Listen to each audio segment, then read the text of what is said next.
Telegramda o'zbekistonliklar uchun anonim chat borligini bilarmidingiz? Unda bu videoni oxirigacha ko'ring. Bittagina like videoni ko'proq odam ko'rishi uchun yordam beradi. Bosing.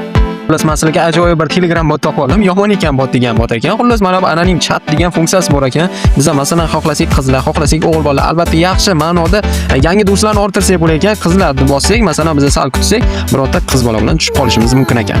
Keyin o'g'il bolalar bor, yana random suhbatdosh bor. Masalan, random suhbatdoshni bossak, bizga hozir masalan 2 real vaqtda chatlab bo'layotgan ekan.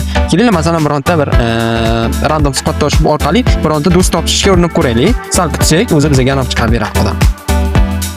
Mana bizga suhbatdosh ham topildi, reytingi ham bor. Ya'ni odamlar baho qo'ygan 2.8. Kelinglar masalan, assalomu alaykum.